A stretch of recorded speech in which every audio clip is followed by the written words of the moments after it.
Okay, the first thing we're going to have a look at is index laws. Now, index or an indice is just another name for a power. So if we have a look at 2 to the power of 4, 2 is the base because it just sits down the bottom, and 4 is the index. It can also be called an exponent. Now, powers, these are just counters. They're counters that count how many times something is multiplied by itself.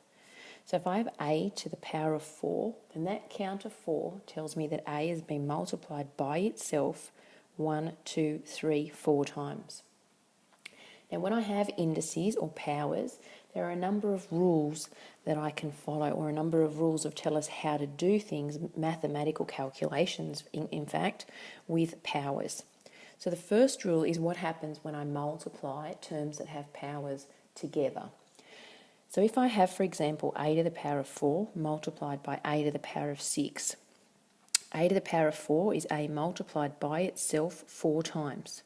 Then I'm going to multiply all of that by a to the power of 6, which is a multiplied by itself 6 times. 3, 4, 5, there's actually one missing there. 6. Okay, so when I've multiplied them together, I've now in fact multiplied a by itself in total 1, 2, 3, 4, 5, 6, 7, 8, 9, 10 times. So I actually get an answer of a to the power of 10. So in other words, what I could say is that when I multiply, I'm adding my powers. And if you think about it, multiplication, if you turn it on its side, looks very much like add. So when you are multiplying, you are adding your powers, or you're just combining them together. Now it only works if the base is the same. So for example, I can't do, if I did a to the power of 3 times b to the power of 3, a to the power of 4 times b to the power of 3, I still get a to the power of 4, b to the power of 3. The reason why I can't add or combine any of those powers is because this is an a and this is a b. And when I multiply them together, it's not itself. I'm not multiplying by itself. I'm not multiplying by more a's and I'm not multiplying by more b's. So it only works when you're multiplying by more of the same thing that your counter increases, because you now have more of the same multiplied by itself. Now, a very similar but kind of opposite thing happens when we divide. So if I start off with a to the power of 6, a to the power of 10, and I divide by a to the power of 6, I'm going to write that like a fraction. It makes it a little easier for us to understand. And remember that fraction line means divide by. So instead of writing a to the 10 divided by a to the 6, I've written a to the 10 over a to the 6. Now a to the power of 10 is a multiplied by itself 10 times, 1, 2, 3, 4, 5, 6, 7, 8, 9, 10. Over a multiplied by itself 6 times, 1, 2, 3, 4, 5, 6. Now when I have a fraction, I can cancel things out on fractions. I can cancel out something on the bottom that is exactly the same as something on the top, and only when they are multiplied together, not when they're added and subtracted, only when they're multiplied. So that a can cancel with one of them, 1 with 1, 1 with 1, 1 with 1, 1 with 1, and 1 with 1. So effectively, I've cancelled all of those 6 on the bottom with 6 of those ones that were on the top, which means that I'm now left with 4 on the top. I had 10, take away 6, leaves me with 4 that I've after I've cancelled, I'm left with 4. So my answer becomes a to the power of 4.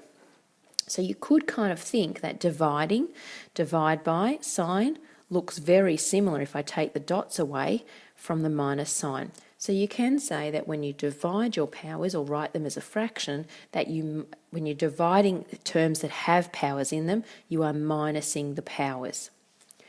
If in any of these terms we have numbers that are multiplied together or numbers that are divided, as part of here, at the front here I might have had a 2, or at the back here I might have had a 10, we just multiply or divide our numbers just like normal. Nothing changes there.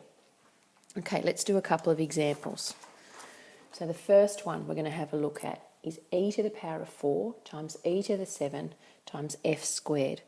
Now the things that I can join together are the e's and the e's, because when something is multiplied by itself, then I have a power that does it as a counter.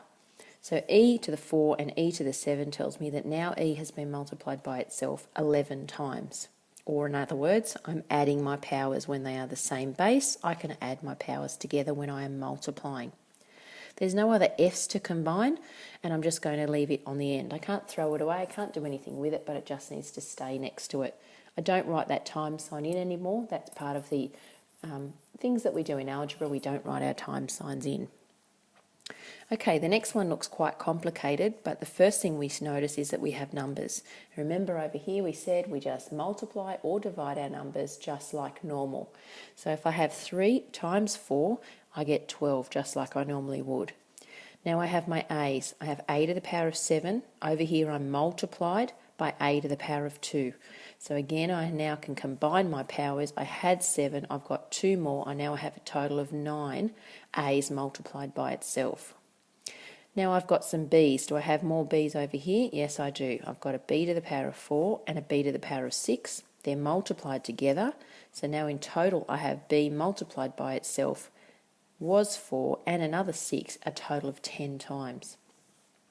On this term here, I have a k. There are no other k's here. I can't throw it away, I just need to add it on the end. Okay, 3 to the power of 9 divided by 3 to the power of 4. Now I've got numbers in place of letters here, nothing different at all. So 3 to the power of 9 divided by, which means I'm going to cancel out, or in fact minus, my powers. So 9 take away 4 gives me 5, 3 to the power of 5. Now because I have numbers in this instance, I need to evaluate my numbers. So if I need to do on my calculator 3 to the power of, the button I am going to use is this button here, which means power of. You may have a button on your calculator that looks like that. That also means taking to the power of. So 3, press that button. I'm now going to type in the power, which is 5, pressing equals, and it equals 243. The reason I don't need to go to that extra step for any of these is because they're just letters. We don't know what numbers they stand for. They're a pronumeral, pro meaning to stand for, numeral meaning a number. And we don't know what number they are. But here, because we do know the number is 3, we can evaluate it on our calculator, and that step is expected when you finish the question off. Okay, let's have a look at the next one. 4 on the top, no other numbers on the bottom. So I'm going to leave that 4 there. There's nothing else to divide by. I do divide my numbers like normal, and it kind of essentially there is really a 1 out the front. Remember when we just write letters by themselves, there is a 1 out the front. So I don't need to do 4 divided by 1 because I know the answer will end up being 4 anyway.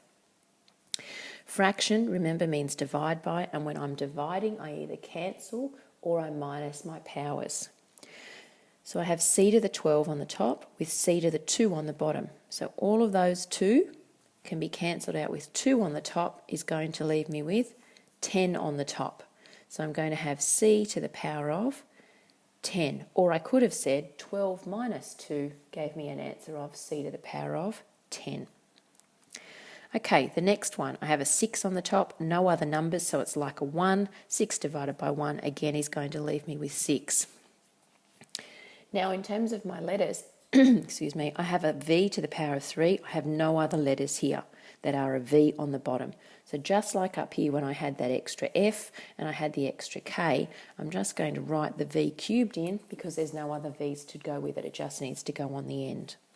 I have a w to the power of 6 and a w to the power of 4. So I could say 6 take away 4 leaves me with 2, or I could essentially say cancelling out all of those 4 with 4 from the top leaves me with 2 on the top, which is a w squared. The next one, I have some numbers that I can do some dividing with. Now I'm going to use my calculator because I know that 33 doesn't divide evenly into 9. Remember, the fraction line means divide by. So if on my calculator I'm going to enter it as a fraction using my fraction button, so press my fraction button, 9 over 33, and then I press equals. I'm getting 3 over 11. So that means that this question isn't actually going to come out as a normal term. It's still going to be left as a fraction. So I've got 3 on the top and 11 on the bottom, and that's as much as I can do because that has been simplified. Now I need to have a look at my letters. I have k to the power of 9 on the top and k to the power of 8 on the bottom. I could do a takeaway. 9 take away 8 gives me 1. Or I could say all of those 8 on the bottom are cancelled with 8 on the top, leaving me with 1 on the top.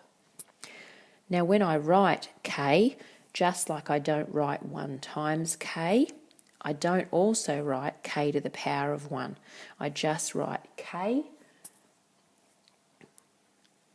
and k. Okay, well, the reason we don't write those ones in is because we don't want them to look like an L. So in this case, I'm now finished. All right, last one. I've got 2 steps to do here. I have a multiplication on the top and a multiplication on the bottom, and I need to do those before I can do my dividing. So 8 times 6, 6 8s are 48.